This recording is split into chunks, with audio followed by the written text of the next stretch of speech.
ভাই আমাদের বোটে উঠলো, উঠে এখন পায়ে কাদা লেগে গেছে বলে বন্ধুরা এখন জুতো ধুচ্ছে বহু কষ্ট করে।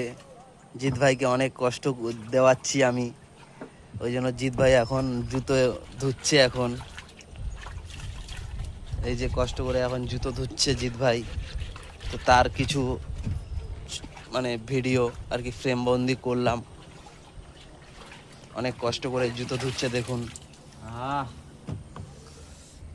নৌকা নৌকা। কিছু বলুন জিৎ ভাই, কেমন এক্সপিরিয়েন্স হচ্ছে সুন্দরবনে এসে? এক্সেলেন্ট। আর বন্ধ হয়ে গেছে মাটি। আর বলুন কিছু। আর কি দারুণ, ওই দিকে দেখা যাচ্ছে নদী, নদীর নামটা ভুলে গেছি।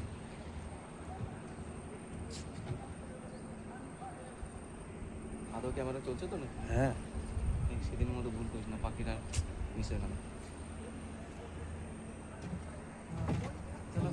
ও নাইস লাগছে। দাঁড়াও,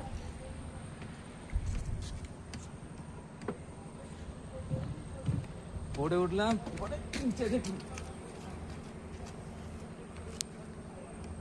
বনবিবির যে মন্দির, হ্যাঁ। বনবিবির অনেক ইতিহাস আছে। হুম। তো আমরা সুন্দরবনের যে নদীর ধারে দাঁড়িয়ে এখন কথাটা বলছি, হুম। কারণ নদীতে যে জেলে ভাইরা বা জেলে দাদারা বা বাবারা যারাই মাছ ধরতে যান না কেন, হুম। এই বনবিবি মাকে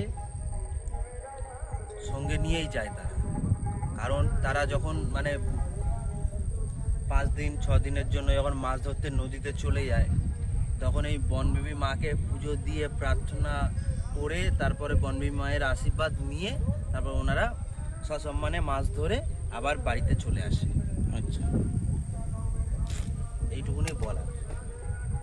মানে এটা যদি কোনোভাবে না করা হয় তো কি কোনো দুর্ঘটনা ঘটতে পারে? না, বনবিবি মায়ের মাথায় যদি হাত থাকে তোমার,